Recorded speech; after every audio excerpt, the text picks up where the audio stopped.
जय श्री कृष्णा, राधे राधे। कैसे हो सब? आशा करती हूँ सब अच्छे होंगे, ठीक होंगे। हमारे यहाँ सामने, घर के सामने जो बरसात का टाइम होता है तो बहुत ज़्यादा बड़े बड़े हो जाते हैं, आपस में झुक जाते हैं, इधर उधर हो जाते हैं, तो उनको भी ठीक करना होता है। सामने हम लोग रोज़ झाड़ू निकालते हैं, उठ करके सबसे पहले वो झाड़ू निकालने का ही काम करते हैं। परंतु आज मैंने थोड़ा सा घास खोद करके पेड़ पौधों की देख रेख भी करी। पेड़ पौधों में सब मुझसे यही पूछते हैं, यहाँ पे गांव में भी पूछते हैं कि मैं पेड़ पौधों में क्या देती हूँ, क्या ऑर्गेनिक खाद देती हूँ या फिर दवाइयाँ देती हूँ। तो आज मैं आपको भी बता देती हूँ कि मैं ऑर्गेनिक खाद वगैरह नहीं देती हूँ, ना ही मैं कोई दवाइयाँ देती हूँ अपने पेड़ पौधों में।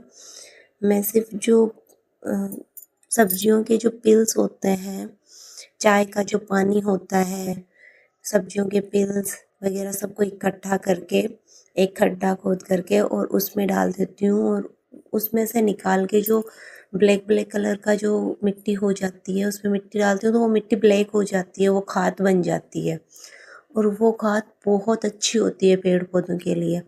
फिर मैं पेड़ पौधों की जड़ें खोद करके थोड़ा थोड़ा उसमें डाल देती हूँ, जिससे पेड़ पौधे ग्रोथ भी करते हैं और बहुत अच्छे रहते हैं। पेड़ पौधों के लिए बहुत अच्छा रहता है वो खाद। तो ये आप लोग देख रहे हो कि ये पेड़ पौधे जो यहाँ की वनस्पति है ही नहीं, जैसे हरसिंगार का पेड़ है, यहाँ देखने को मिलता ही नहीं है कहीं भी आस पड़ोस में। हमारे राजस्थान में बहुत कम प्रजाति होती है हरसिंगार के पेड़ की, और बहुत ही आयुर्वेदिक पौधा है ये। फिर भी मैंने उसको देख रेख में बहुत अच्छे से पाल रखा है, रख रखा है। और हरसिंगार का पेड़ बहुत जल्दी से नहीं मिलता है हमारे गांव में यहाँ, क्योंकि राजस्थान का कल्चर ही ऐसा है। राजस्थान की जो जलवायु है वो ऐसी है कि यहाँ गर्मी और धूप बहुत ज़्यादा रहती है, तो यहाँ बहुत सारे जो पेड़ होते हैं वो नहीं रह पाते हैं, यहाँ पे जिंदा नहीं रह पाते, वो जल जाते हैं। ज़्यादा गर्मी की वजह से, कम पानी की वजह से यहाँ पे बहुत ऐसी वनस्पतियाँ नहीं होती है। फिर भी मैंने उसको इस तरह से रख करके अच्छे से उसकी संरक्षण अच्छे से किया उसका, तो वो बहुत अच्छा रिजल्ट हुआ है उसका। बहुत सारे अभी नए भी बहुत सारे पेड़ हो गए।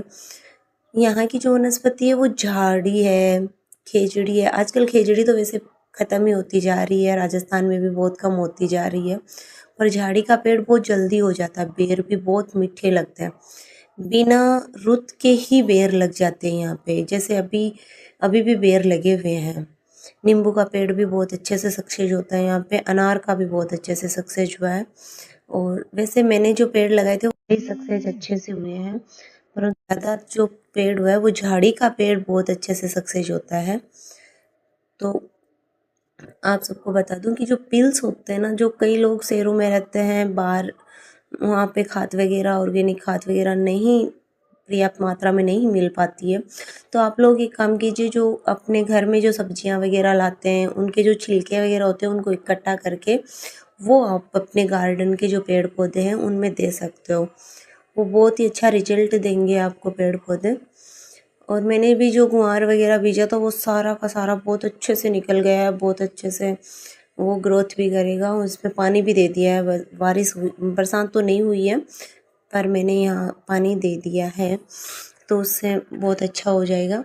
हमारे यहाँ गांव में क्या डेली का वर्क होता है, ये डेली का काम होता है कि हम लोग उठ करके झाड़ू निकालते हैं। झाड़ू पोछे से अच्छा है कि हम घर के आगे का जो फ्रंट का साइज, सामने का जो चौक होता है उसमें से हम रोज झाड़ू निकाल लें, तब ऐसा लगता है कि घर की साफ सफाई करी हुई है। नहीं तो घर की साफ सफाई करने का कोई मतलब नहीं रहता है। हमारे यहाँ हम लोग पहले उठ करके सबसे पहले फ्रेश वगैरह होने के बाद, मुंह धोने के बाद हम लोग यही सोचते हैं कि पहले सामने का झाड़ू निकाल करके आए। हम साधारण लोग हैं, हम साधारण दिनचर्या रहती है हम लोगों की, इतनी हाई फाई ऐसे दिनचर्या नहीं रहती है।